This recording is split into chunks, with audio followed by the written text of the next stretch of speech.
할렐루야. 하나님의 은혜와 사랑하심이 날마다 여러분 삶 가운데 주님 오신 날까지 영원히 있길 축복합니다. 이 추수감사 그리고 창립기념 정도 되어지면 한 해 동안 수고하신 분들에 대하여 제가 상을 주거나 무슨 선물을 줘야 되는데, 사실은 제가 지금까지 뭐 특별히 잘했다고 해서 선물을 잘 주지 않고요. 기대도 하지 말았으면 좋겠어요. 왜냐면 혹시라도 여기서 다 받고 천국 갔더니 개털 모자 쓸까봐 그게 걱정돼서 그래요. 이왕이면 우리의 마지막 하나님의 섰을 때 그때 인정과 칭찬받는 여러분 됐으면 참 좋겠고요. 그럼에도 불구하고 또 열심히 수고하신 분들에 대한 수고에 대해서는 기대하셔도 좋지 않을까 하는 생각을 해봅니다. 먼저 말씀에 앞서서 오늘은 특별한 성찬의 이식 그리고 우리 추수감사 예배를 준비했습니다. 여러분 처음 참석하신 분들, 특별히 보통 예식 속에서 이 성찬 예식을 참석하는데 왜 갑자기 들어오는 입구에서 얼떨결에 성찬식에 참석했을까? 먼저 성찬이 가지고 있는 두 가지 의미 중에서 우리는 거기에 대부분이 예수님의 죽으심에 대해서만 이 성찬의 예식의 의미를 두고 있습니다. 그래서 성찬식을 할 때마다 저도 사실은 굉장히 고민을 많이 해요. 왜냐하면 부활절날 그 기쁜 날에도 성찬하는데 울어야 돼요. 이게 정말 성찬을 가지고 있는 가장 큰 딜레마이고 고민이기도 합니다. 그렇다면 이 예식 하나하나에도 교리적이나 아니면 성경적이거나 신학적으로 반드시 문제가 없어야 됩니다. 만약에 이것이 문제가 있다 한다면 되게 위험하기 때문에 그렇습니다. 그래서 여러분들이 오늘 성찬의 예식에 대한 의미를 분명히 기억했으면 참 좋겠어요. 특별히 오늘 성찬 예식은 저희 교회는 매월마다 하는 것이 아니라 특별한 절기를 중심으로 하고 있습니다. 성금요일 예수님의 십자가의 죽음을 상징하고 있는 성찬의 예식을 하고 있습니다. 그리고 부활절을 하고 있습니다. 오늘같이 추수감사 때 주님 앞에 예배를 드리면서 성찬에 참여를 하고 있고요. 또 송구영신 예배 때 성찬, 그래서 최소한 4번에서 5번에 걸친 성찬의 준비를 하고 있습니다. 그런데 여러분, 이 성찬은 예수님의 죽으심만을 상징하고 있는 것 아닙니다. 우리는 이 성찬에서 두 가지를 꼭 배워야 되는데, 그것은 예수님의 죽으심 그리고 예수님의 부활하심을 상징하고 있는 거예요. 그래서 예수님이 떡과 포도주를 마시면서 그와 연합되어졌다, 우리에게 뭐예요? 부활의 생명을 얻는 것이다 라고 성찬의 의미를 분명히 여러분 아셔야 될 것입니다.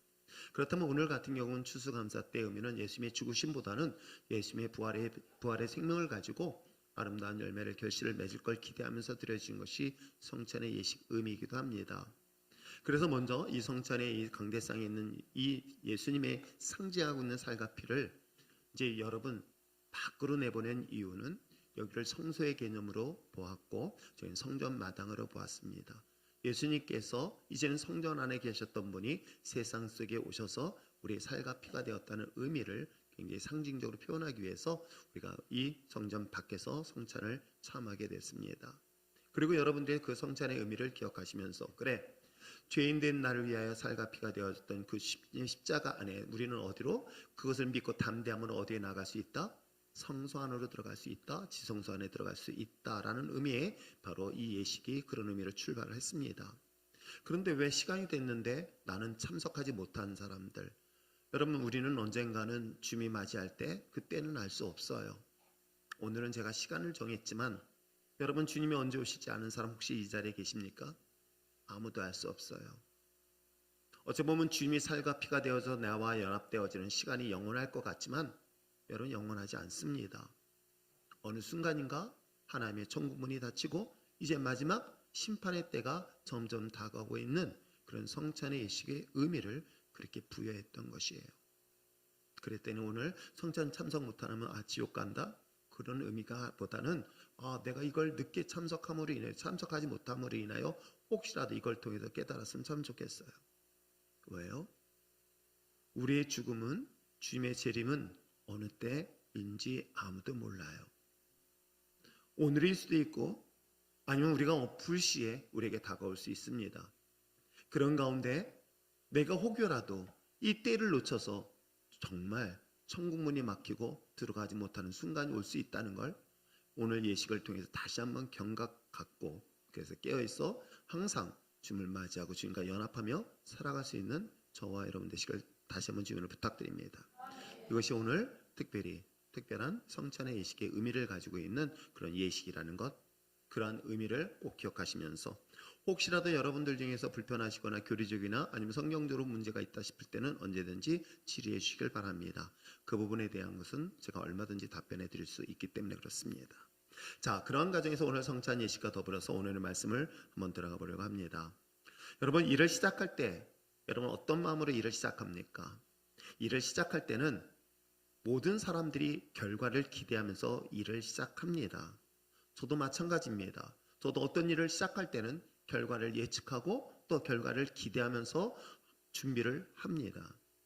항상 스스로에게 저 자신에게 질문하고 있는 것들이 있어요. 지금까지 사실은 제가 예수님을 만나고 그리고 평신도에서 교육자, 목회자가 되었고 목회자가 되어서 얼떨결에 교회라는 것을 개척하면서 지금 약 38년, 39년 차 들어가는 이 시점에서 제가 질문하고 있는 게 하나 있어요.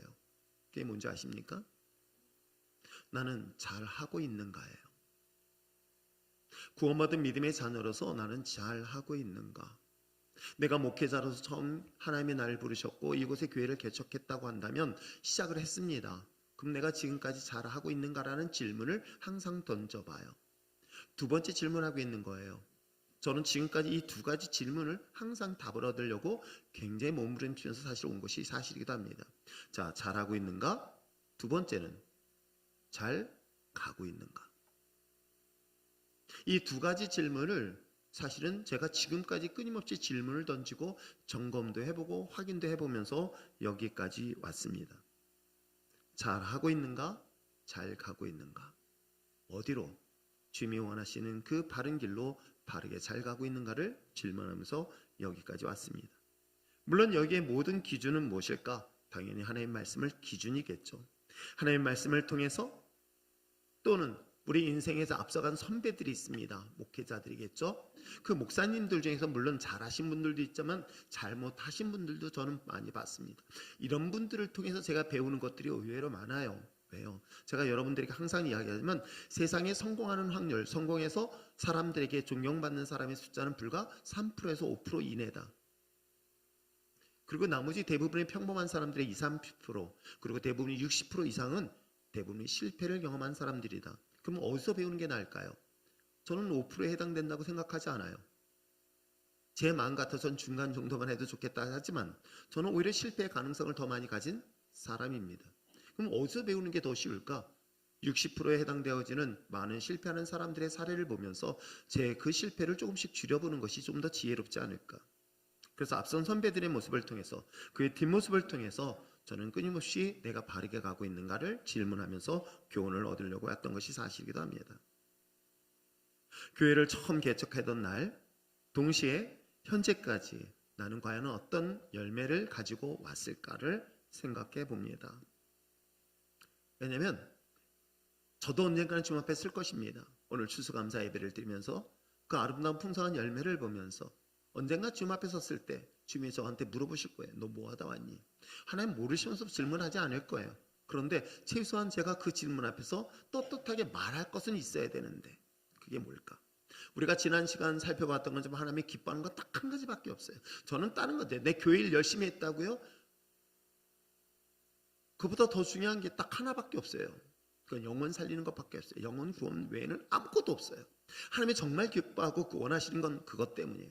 예수님 십자가 죽으신 것도 죽어가는 죄인 한 사람의 생명을 살리기 위한 것 아닐까요? 그렇기 때문에 십자가에 죽는 순간에도 그 강도 두 사람 중에 한 사람이 신앙 고백하는 그 현장의 자리를 보면 하나님의 무엇에 관심이 있고 무엇에 어떤 것에 기뻐하는 것을 알 수 있지 않을까 생각해 봅니다. 그렇기 때문에 저는 지금까지 돌아보면서 나는 바르게 하고 잘 가고 있는가에 대한 열매를 다시 한번 계속해서 조명하고 있는 것이 사실이기도 합니다. 그 중요한 이유는 언젠가는 제 인생의 마지막 열매를 거둘 때가 있기 때문에 그런 거예요. 때에 따라서는 이것이 답답하게 느낄 때가 있어요. 아무것도 변화가 없는 그런 목회 모습 보면서 회의하기도 하고 갈등하기도 하고 때에 따라서는 내가 정말 잘못 가고 있는가라는 그런 두려움 속에 빠질 때가 있습니다. 언젠가는 주님의 재림하실 때에 즉 인류의 종말을 맞이할 때 또한 이거에 대한 평가를 받게 되어 있습니다. 그러면서도 불구하고 저에게는 가지고 있는 욕심이 있습니다. 정말 욕심이 있어요. 다른 건 모르겠어요. 이 욕심은 분명히 있습니다. 왜? 저는 성경 말씀의 이 욕심 때문에 저는 여기까지 달려왔어요. 요한복음 15장 8절에 보면 너희가 열매를 많이 맺으면 내 아버지께서 영광을 받으실 것이라고 이야기하고 있는데 거기에 뭐가 나온지 아십니까? 비로소 너가 내 제자가 되겠다. 주님이 저를 부르시고 저에게 다가오셔서 죄인된 나에게 주셨던 말씀, 모든 족속을 제자 삼아 아버지와 아들과 성령의 이름으로 세례를 주고 내가 너에게 가르친 모든 것들을 가르쳐 지키게 하라. 세상 끝날까지 이 일을 감당할수록 내가 너와 함께 하시겠다. 거기에 나온 그 제자, 그렇기 때문에 이 말씀을 보고 묵상하고 제 말씀이 저의 삶의 기준이 되었기 때문에 다른 것은 별로 욕심이 없어요. 좋은 집, 좋은 차, 저에겐 그런 욕심이 없어요. 무엇보다 저에게 준 관심은 내가 누구의 제자가 될까? 바로 예수님의 제자. 성경은 그렇게 이야기하고 있어요.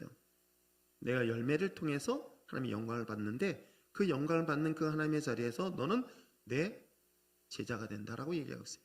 그럼 나의 스승은 누구라는 거예요? 예수 그리스도라는 거예요. 그렇습니다. 저는 정말 욕심이 있습니다. 어떤 욕심인지 아십니까? 예수님의 가장 가까운 제자가 되고 싶은 그런 욕심을 갖고 있습니다. 이왕 예수를 믿는다면, 이왕 예수를 믿고 하나님의 자녀가 되었단다면 저는 예수님의 가장 가까운 측근이 되기를 원합니다. 그랬더니 누가 그러더라고. 왜 자기만 돼? 나도. 그럼요. 다 같이 되면 되죠. 그런 거룩한 욕심을 갖는 여러분 됐으면 참 좋겠습니다. 제가 교회를 처음 개척한 97년도 그리고 98년도 11월 1일 바로 이와 같이 첫 추수감사 예배를 드렸을 때가 있었어요. 그때 장정, 즉 성인이 바로 19명, 청년이 8명이었고요. 청소년이 5명이에요. 근데 놀라운 건 아동부는 지금보다 더 많았어요. 13명. 그래서 45명의 성찬 예배를 첫 번째 드렸어요. 그리고 이제 28년 차 됐어요. 제만 같아서는 한 100배 돼서 4,500명 정도? 라고 생각하면서도 제 머릿속에 지나가는 사람들이 있었어요. 어찌 보면 저를 만나게 되었고 말씀을 훈련되었고 그리고 그분들을 먼저 천국으로 보낸 분들, 그것이 바로 김선욱 집사님, 또 이금순 집사님, 그리고 성금숙 권사님, 그리고 최근에 김옥중 집사님. 저기다 다 고자를 썼길래 빼버리라 그랬어요.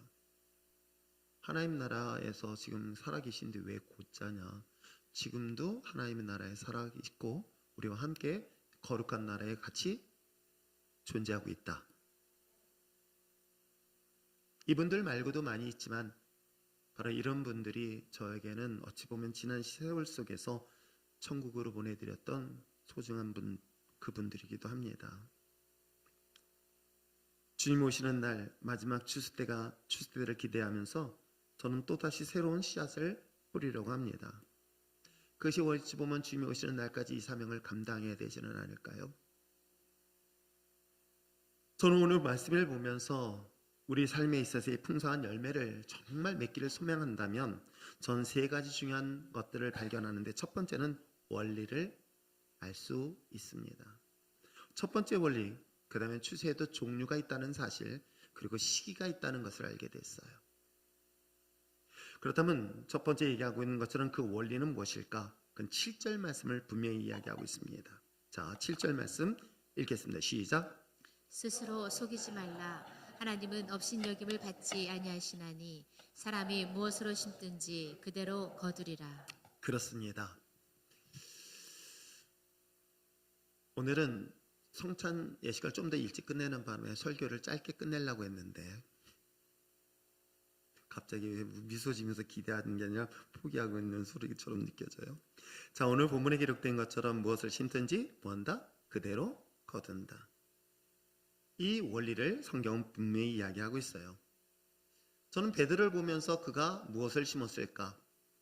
밤새도록 수고하였지만 아무것도 얻지 못했던 어느 날 낮에 그는 예수님을 만나게 되어지죠. 그때 만나는 과정에서 그건 무엇을 하고 있었는지 아십니까?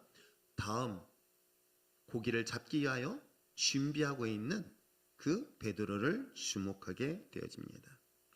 빈 그물만 남았던 것이 아니라 오히려 그 기물을 다시 한번 준비하고 있는 그 모습들. 그렇습니다.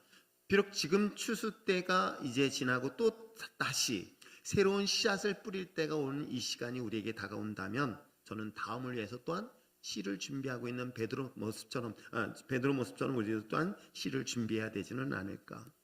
그것이 설령 내일 내가 죽는다 할지라도 마지막 순간까지 열매를 어떤 모습으로 거두든 씨를 준비하고 뿌려야 되는 것은 어찌 보면 우리의 마지막 사명은 아닐까요?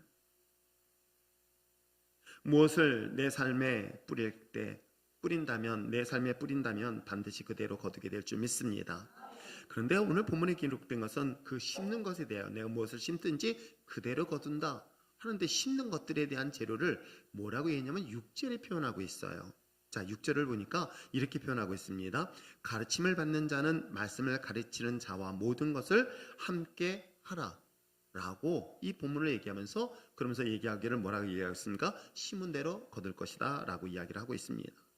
이 말씀을 묵상하면서 저는 제 인생을 살아가면서 모든 것들이 말씀드린 것처럼 다 배움의 대상이 될 수 있다는 것을 알게 됩니다. 우리 인생에서는 배움의 대상이 모두 될 수 있다는 것, 그것이 좋은 것이든 좋지 않은 것이든, 좋지 않은 것은 우리는 반면교사를 삼으면 됩니다. 그렇듯 우리 인생에선 나이가 많건 나이가 적건 내 인생은 모두 배움의 대상이 되는데 진짜 배움의 대상이 될 수 있을 만한 최고의 분은 누구일까? 그것이 바로 오늘 성경이 소개하고 있는 예수 그리스도라는 것을 우리는 분명히 부정할 수 없습니다. 그래서 뭐라고 얘기하냐면 가르침을 받는 자는 말씀을 가르치는 자와 모든 것을 함께 하라는 이 함께하는 이것이 바로 내가 무엇을 심은 대로 그것을 심은 대로 거두는 원리가 이 안에 포함되어져 있겠죠. 저는 그렇다면 궁극적으로는 나의 생명을 주신 예수 그리스도가 나에게 말씀을 가르치시는 분이실 거예요. 그럴 때 그분을 위하여 내가 좋은 것을 심는 것은 마땅히 그 좋은 결실을 기대하게 되어지죠. 때에 따라서 우리 인생의 선배들이 있고요. 인생의 많은 사람들이 저에게 가르침을 줄 수 있는 사람들이 많이 있습니다. 그 사람들에게 내가 좋은 것을 심는다면 어떻게 된다? 좋은 결실, 그 뿌리는 것에 대한 아름다운 결실을 얻을 것이다 라고 이야기를 하고 있어요. 그래서 이 말씀을 묵상하면서 내가 과연 내 인생에서 배운 사람들에 대하여 나는 어떤 자세를 가지고 있을까를 생각해 봤습니다. 왜요? 6절 말씀에 가르침을 받는 내 입장에서 가르침을 받는 자는 말씀을 가르치는 자에게 모든 좋은 것을 함께 하라 했는데 그 모든 좋은 것이 무엇일까 생각해 봤어요.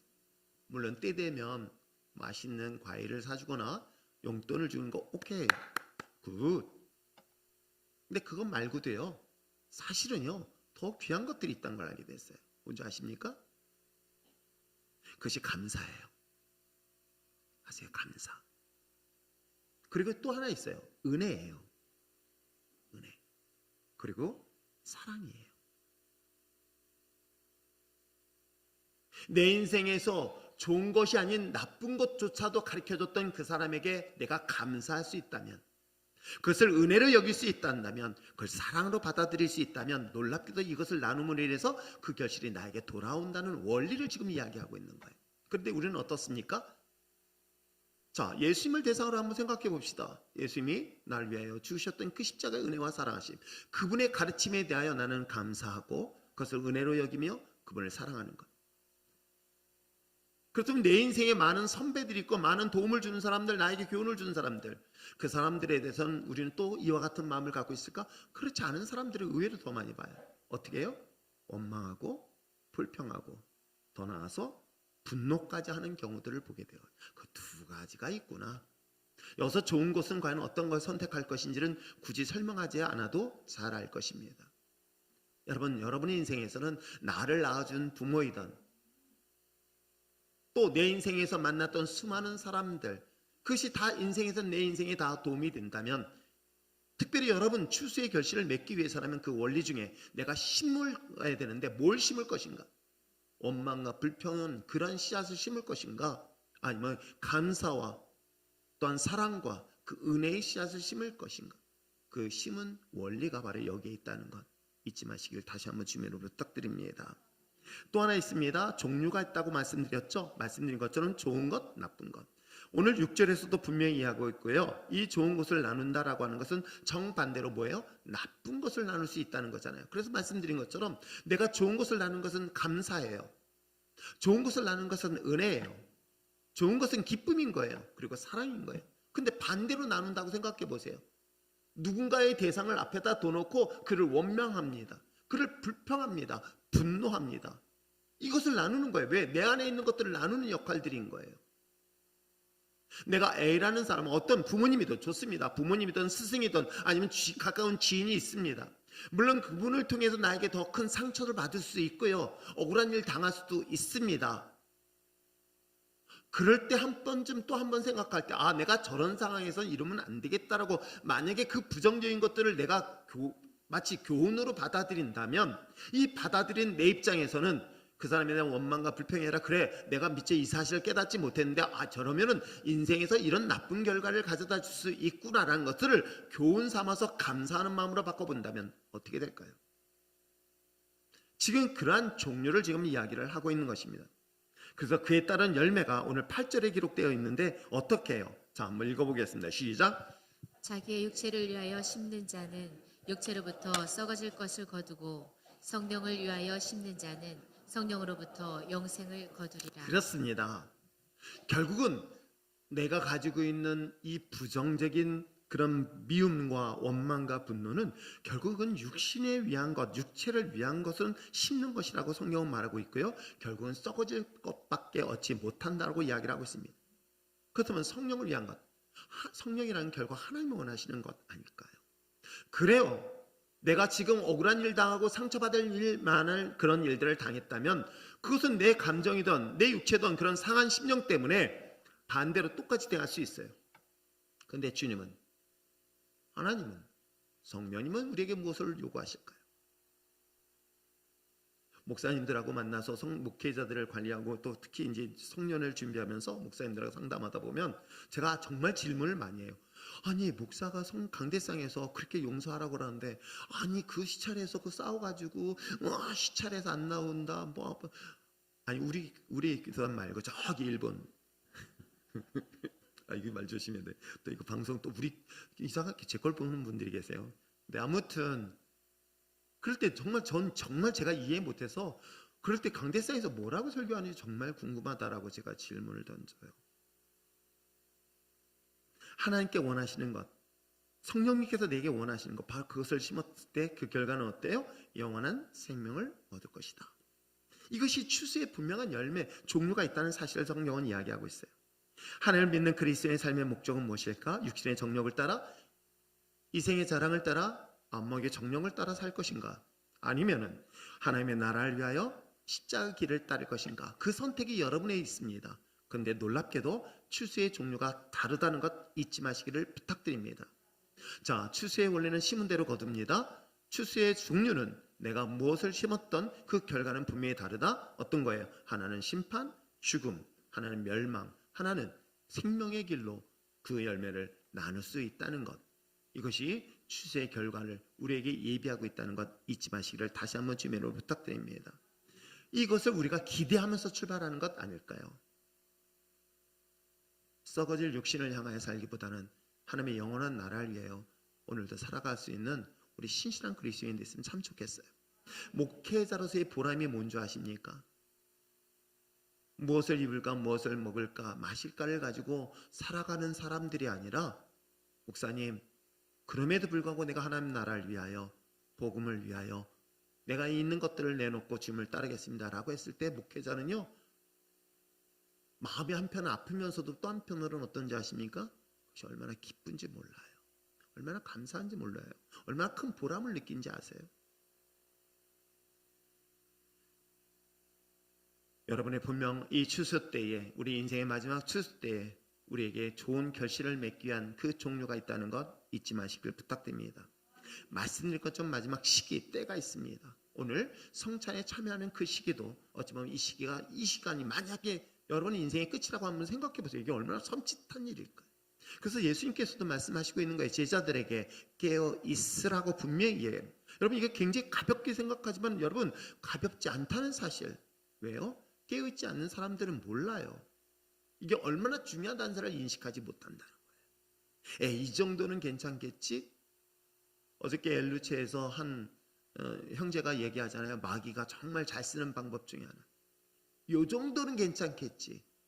100% 중에서 99% 중에 1%, 요 정도는 괜찮겠지라고 하는 것이 누가 쓰는 전략이다? 마귀가 쓰는. 그건 사실 그래요. 목회자들 더더욱 말할 필요도 없어요. 이 정도는 괜찮겠지라는 것들이 큰 결과를 가져다 준다는 것. 그럴 바로 때는 그때가 아닐까. 추수 때의 때가 있다는 것. 우리에 있어서 생각 없이 살아가는 것이 아니라, 그렇기 때문에 생각 없이 살아가는 사람들에게는 뭐예요? 난 오늘만 즐기면 돼 라고 살아가는 사람들이 교회 공동체 안에 없을까요? 의외로 참 많이 있습니다. 오히려 나는 오늘 즐기면 돼, 내일은 중요하지 않아 라고 생각하는 이런 사람들에 의해서 여러분 결국 추수 때의 그 비참한 결과를 가져다 주는 것. 그래서 수고에 대한 결실, 왜 그럴까 생각할 때 그 결실이 바로바로 얻지 못하다 보니까 그래도 좀 있을 때, 내가 가질 때, 젊었을 때라는 그런 생각을 빠질 때가 참 많이 있어요. 그리고 마지막 때, 여러분 때는 우리에게 주어진 때로 우리가 마음대로 정할 수 없는 것 잊지 마시길 바랍니다. 그것이 바로 9절의 이야기를 하고 있는 거예요. 자, 오늘 9절 말씀 읽어볼까요? 시작. 우리가 선을 행하되 낙심하지 말지니 포기하지 않으면 때가 이름에 거두리라. 그렇습니다. 그때가 되면 반드시 거두는데, 사실은 이 거두는 과정에서 그 길은 좁은 길이에요. 사실은 십자가의 길은 좁은 길이에요. 왜 넓은 길 모르겠습니까? 좁은 길을 선택하는 거예요. 좋은 집, 좋은 차, 좋은 것, 그걸 내려놓고 작은 것을 선택하는 것. 미련해 보여요. 그러면 우리가 뭔가 하나님이 보답해 주신 것이 있을 것 생각하지면 어때요? 그때 오는 건 뭐였는 줄 아세요? 낙심이에요. 사실은 내가 믿음대로 살아가는데 왜 하나님, 저들은 저렇게 내버려 두고 있는데, 저들은 저렇게 망나니 짓을 하고 막 정말 지 마음대로 사는데 저들은 가만히 있는데 나는 왜 이렇게 더 어렵습니까? 라고 오는 그 마음이 낙심인 거예요. 그래서 오늘 본문에 기록된 거예요. 너희들이 선을 행하고, 즉 주님의 십자가의 좁은 길을 갈 때에 낙심이 올 것이다. 그러나 낙심하지 마라. 반드시 때가 있을 것이다. 언제? 추수의 때가 이를 것이다. 사랑하는 성도 여러분, 이것을 위해서 우리가 인내하며 나가는 이유는 바로 그 아름다운 결실의 때가 반드시 온다는 것, 그리고 그 결실은 반드시 좋은 것으로 우리에게 보답한다는 것, 그것이 우리에게 주신 또 다른 소망이 되어지고 비전이 되어지길 다시 한번 주님을 부탁드립니다. 세상 사람들, 아니 우리 교회 안에 있는 사람들조차도 그것은 미련해 보일 수도 있어요. 그러나 복음은 세상에서 미련해 보일 수 있어요. 그럼요, 미련해 보이고 어리석어 보일 수도 있어요. 그런데 세상에서는 어리석음이 하나님의 큰 영광과 큰 놀라운 비전, 놀라운 생명이 그 안에 있다는 것 잊지 마시기를 다시 한번 주님의 이름으로 부탁드립니다. 그래서 마지막 결론과 같이 주의사항을 이야기하고 있어요. 이건 주의사항이에요. 저는 10절은 주의사항이라고 볼 수 있는데 한번 볼까요? 읽겠습니다. 시작. 그러므로 우리는 기회 있는 대로 모든 이에게 착한 일을 하되 더욱 믿음의 가정들에게 할지니라. 그렇습니다. 저는 우리에게 있어서 세상에서 가장 귀한 것을 심는 게 뭘까를 생각해 봤어요. 정말 심어야 될 게 무엇일까? 물론 그들에게 필요한 일용할 양식 중요합니다. 근데 그보다 더 중요한 것이 있다면 그 사람의 생명을 살리는 건 딱 하나밖에 없어요. 뭘까요? 복음이에요. 여러분, 가난하다고 불쌍하게 여기지 마세요. 제발. 가진 것이 없는 게 불쌍한 게 아니에요. 그지처럼 사는 게 불쌍한 게 아니에요. 부자가 더 불쌍한 이유가 뭔지 아십니까? 권력을 가진 사람이 더 불쌍하다고 느껴지는 이유가 뭔지 아십니까? 지옥 가기 때문에 불쌍한 것 아닐까요? 오히려 가난하고 어려운 사람이 불쌍한 이유는 더 하나 있어요. 왜요? 복음이 없다면 그게 더 불쌍한 것 아닐까요? 세상에서도 가난한데 천국까지 못 간다. 그 저런 불쌍한, 우리는 영혼을 불쌍히 그들에게 전해줄 수 있는 건 뭘까요? 복음밖에 없는. 그래서 저는 이 말씀을 보면서 자, 우리가 기회 있는 대로 뭐예요? 기회 있는 대로 모든 가정에 착한 일, 그러면 착한 일을 생각했더니 사실은 인간이 어떻게 착한 일을 할 수 있겠습니까? 부패된 인간이 어떤 선한 일을 할 수 있어요? 단 위선 같지 않을까요? 착한 척 할 수는 있겠죠. 착한 척은 하지만 여러분, 우리 자신 스스로를 돌아볼 때 세상에 선한 것 하나도 없어요. 헤아려 누가 선한 것이 있다고 합니까? 착한 척만 할 뿐이지 위선이잖아요. 근데 여기서 이 착한 일이라는 건 딱 하나밖에 없어요. 뭐예요? 저는 선은 오직 하나님밖에 없는 거예요. 선은 오직 예수 그리스도밖에 없는 거예요. 그것을 전하는 거예요. 예수 그리스도의 복음을 전하는 것 외에는 뭐가 있겠습니까? 죄인된 여러분 생각해보세요. 저도 여러분에게 복음을 가르치고 말씀 가르치지만은 물론 버럭할 때가 더 많아요. 그래도 아까 성찬식 할 때 목사님 오늘은 추수 감사절이에요. 오늘 기쁜 날에 웃으세요라고 사공장 나가 저한테 얘기를 했어요. 말씀을 가리킨 제가 무슨 선한 것이 나올 수 있겠어요. 그런데 저는 한 가지 믿는 게 하나 있어요. 나는 악하고 나는 불의해요. 아무리 저를 봐도 선할 수 없는 존재예요. 그러나 예수님의 십자가 거룩한 보혈로 나를 덮어주셨기에 나는 비록 죄 가운데 있지만 죄인의 모습이지만 하나님 보실 때 나를 뭐라 그러나? 의롭다 여겨주시기 때문에 그 사실을 믿고 그 사실을 믿고 내가 그 복음을 전하는 것 뿐이에요. 여기서의 착한 일은 예수 그리스도예요. 복음이요 구원밖에 없는 것. 이걸 얘기하는 거예요. 그런데 놀랍게도 오늘 성경은 뭐라고 얘기하는지 아십니까? 누구에게? 더욱 믿음의 사람들에게, 믿음의 식구들에게 이야기를 하고 있는 거예요. 이걸 확대 해석한다면 우리끼리라고 전 생각하지는 않아요. 잠정적으로 그들이 믿음의 식구라고 저는 기대하면서 여기까지 왔어요.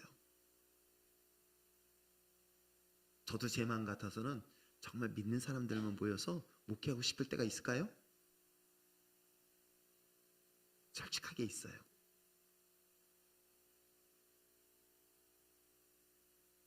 서연이가 저한테 몇 번 약속했는지 아세요? 목사님 안 빠지겠다고. 이것들을 데리고 가야 되나 말아야 되나. 어떤 때 설교하고 있는데 이 머릿결을 이렇게 덮었어요. 모두 왜 덮었나 했더니 귀에다 음악 듣고 있어요. 내 설교 듣기 싫다. 근데 기대하는 게 있어요.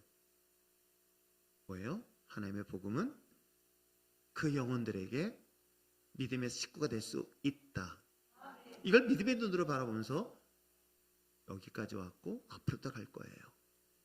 사랑 성도 여러분, 오늘 우리 1년 절기 행사로서 추수감사, 그러나 여러분 우리 인생의 마지막 추수 때가 점점 다가오고 있어요. 어떤 분들이 최근에 저한테 연락 오면서 우리 목사님이 이렇게 늙었냐고, 우리 윤영숙 집사님이 저 사진 보더니 막 울으실 뻔했어요. 다른 사람들은 안수집사, 권사, 장로는 한 명도 얘기하는데 우리 윤영숙 집사님만 걱정하신 거예요. 왜요? 목사님이 왜 이렇게 늙었냐고, 주름살이 이렇게 많아졌냐고. 목회해보세요. 주름살 안 생기게 생겼나. 그런데 우리 인생은 언젠가 이 추수의 때가 분명히 다가오고 있는 건 부정할 수 없다면 세 가지 꼭 기억하세요. 반드시 추수의 원리처럼 심은 대로 거둘 것이다. 그 심은 대로 걷는데 그것은 좋은 또는 나쁜 종류가 있다는 것. 이 사실이 언젠가는 때가 돼간다는 것. 이 세 가지를 기억해서 나는 오늘도 씨앗을 심기 위하여, 즉 추수를 위하여 오늘도 생명의 씨앗, 복음의 생명의 씨앗을 여전히 준비하고 전할 수 있는 우리 신앙 공동체가 됐으면 참 좋겠어요. 예수만을 전하고 복음만을 전하고 복음만을 사랑할 수 있는 교회, 그것을 통해서 여전히 한 사람 한 사람의 생명을 살리는데 우리가 더 주님의 마음을 가지고 관심 갖고, 잃어버린 양, 잃어버린 드라크마 그 비유처럼 집안의 장남으로서 역할이 아니라 주님이 기뻐하는 사명을 감당해낼 수 있는 우리 신앙 공동체가 되시기를 다시 한번 주님을 부탁드립니다. 우리가 말씀을 생각하면서 함께 기도할까요?